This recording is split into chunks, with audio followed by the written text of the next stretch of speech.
Mga kasiko, good morning. Magdi-DIY tayo ngayon ng ng ating motor dahil mahina na ang battery.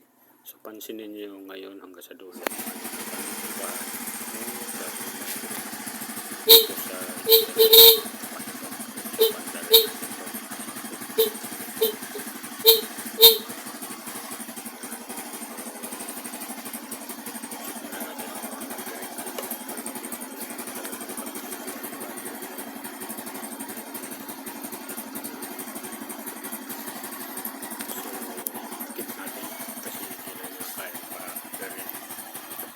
starter, so gulang na ang gusto natin dito ay mapatin mo yung busina niya para yung mahina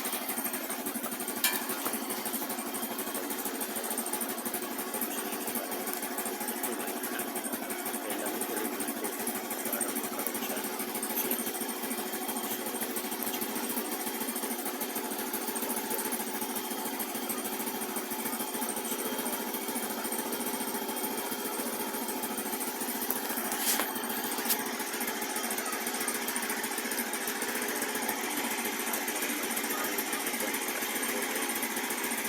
Sira na kung battery ang pinpinisin yung patulong dito wala na siyang battery normal yung dito kung tumaas taas so hindi yan indikasyon na kaya pumaling yung mataas ng reading ng abnormal sira na yung charger, hindi po pwede sa battery po yan or may mga putol na linya. Yan ang magiging yung supply ng papuntang yung red wire papuntang battery. Pag may problema magtataas na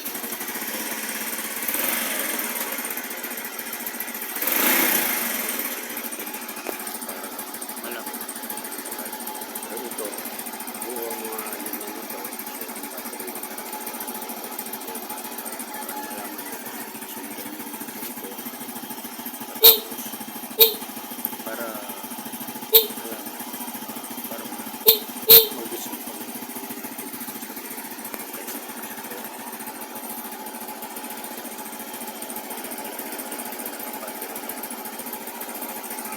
normal lang din kasi nito. Pakinggan nyo naman kanina, di ba?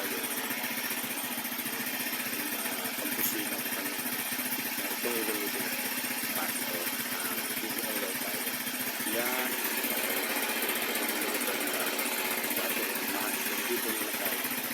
Capacitor nito ay kinuha ko lang yan sa mga lumang appliances na akma din dyan. Okay, hindi ko porke capacitor yun. Mayroon po yung voltahe na dapat hindi pwede sumubra, hindi pwede bumaba.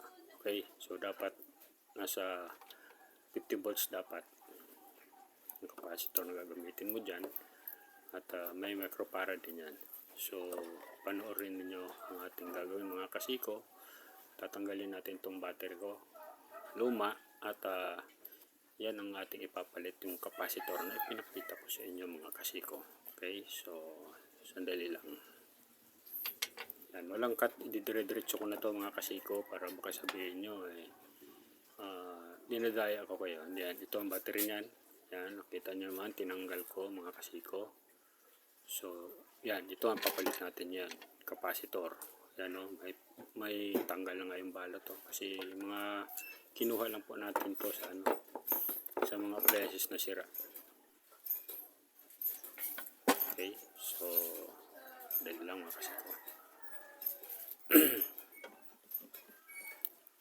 Yan, ito ngayon tatanggalin natin itong pinakalock nitong kasi ito rin ang gagamitin natin mga kasiko. Pang-lock natin doon sa terminal ng battery ng positive at saka negative. Okay, dahil hanap natin ng pagtusok para matanggal natin. Yan. Yun, dito, yan. Yan din ang gagamitin natin mga kasiko. So, kabila, tanggalin din natin.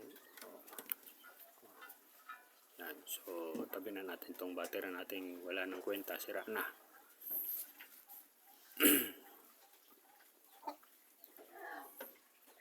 So, isa na natin. Yan. So, ito negative yan. Negative side. So, yan. Dapat din napunta sa negative. Okay. So, dapat unahin ang una natin ikakabit yan. Dapat ay ang positive. Okay.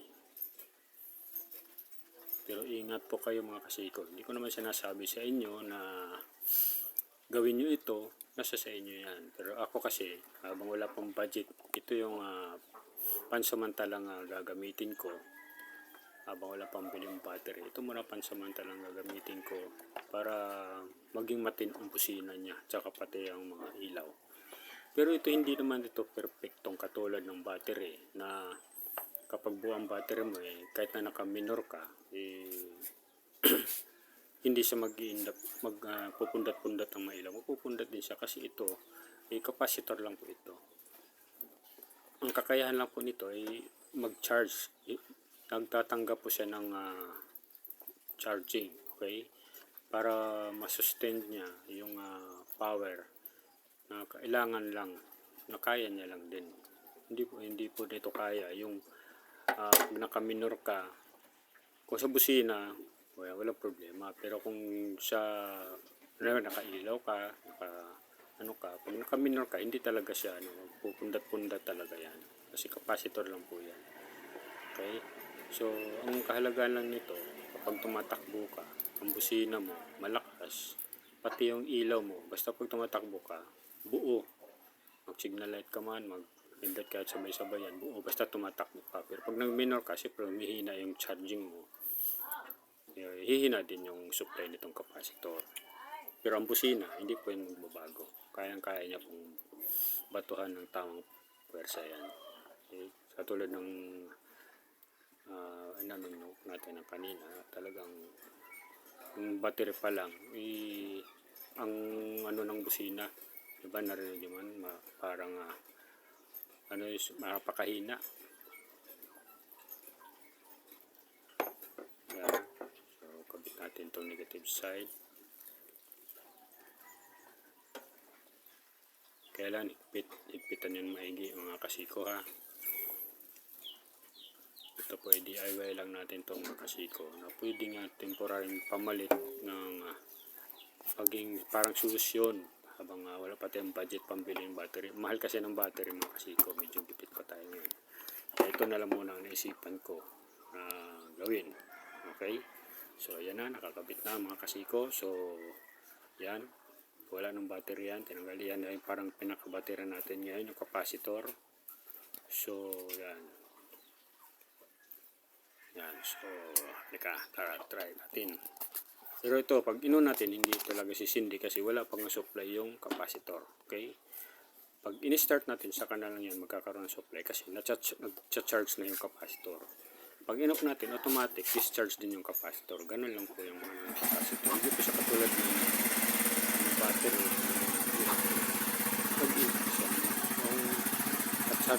nag-charge siya, pinatay mo yung mga speedy pa rin yung power pag buo yung battery. Okay, so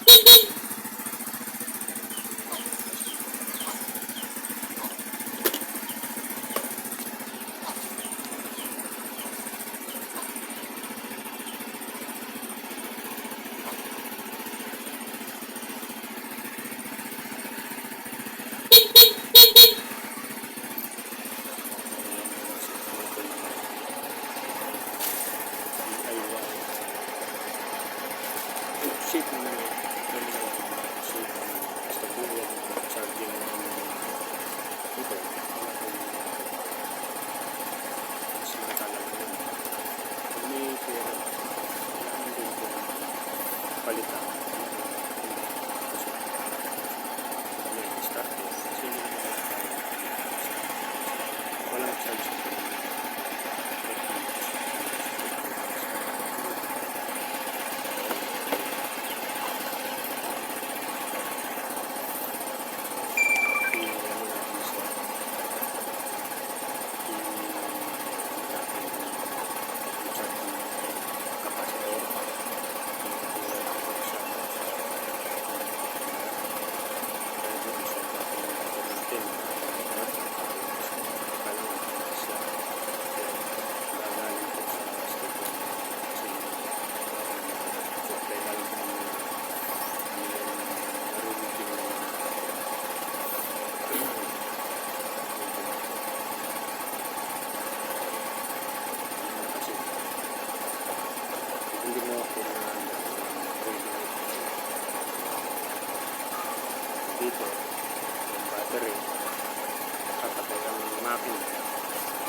hindi yan mag-ready kasi walang para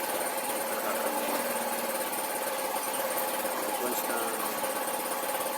under natin ito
kasi ko habang walang budget piling battery.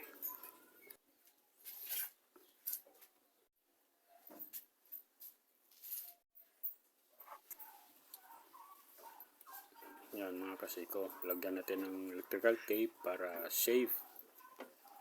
Yan, para safe siya mga kasi ko. Alam, balutin natin electrical tape.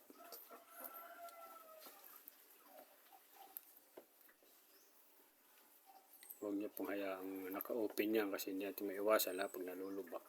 Baka dumikit dun sa negative side yung positive na yan. Delikado po ang motor niya dyan. Imbis na makatipid ka, lalo ka pa napagastos ng malaki mga kasiko, tama? Kaya kailangan medyo ingat po tayo. Kapalan po natin kasi minsan yung tape, electrical tape, nag-open ang kusa yan or sa tagal ng minsan lalo pag may mga matulis-tulis dyan sa mga in-splice natin, tumagos, umano dyan sa lumusot dyan sa electrical tape, baka tumama dyan sa positive side ang negative. Delikado po. Kaya kailangan sigurista po tayo, balutin natin ng maigi mga kasiko.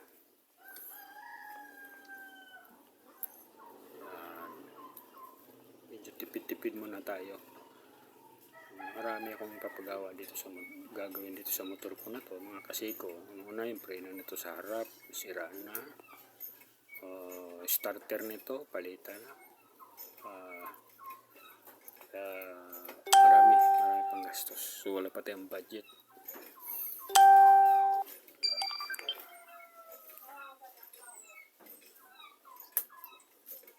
Gusto ko lang magagamit siya na may busina at may ilaw na maayos. Paggamit lang ng kapasitor. Okay? So balot na siya. So safe na siya mga kasiko. Yan yung pansamantalang battery natin mga kasiko. Yan. Okay.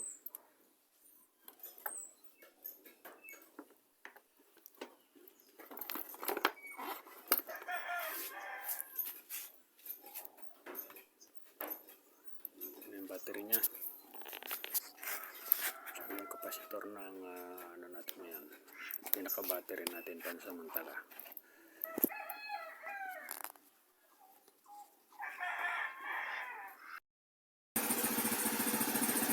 So, yan. Kasi po busina natin. O, ano naman yung kaibaan ng busina kanina. Parang yun sa kapasitor niya. Yung ilaw niya. Nakaminor yan. So, pag sinabayan mo ng iba yan, pag minor, talagang kakainin yung power. So, pero pag naka-read ka nyo, hindi ka nakaputa. Kahit nagamit mo lang, Prime kahit supply capacitor. Prime capacitor yan. Signal light. So, wala na yung signal light natin. Kaliwa, kanan, kaya natin.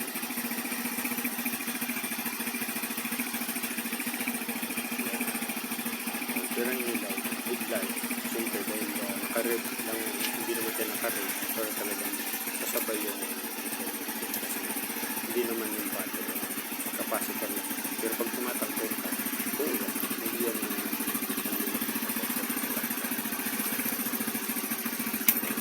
malaking bagay na sa buong sa sira talaga yan.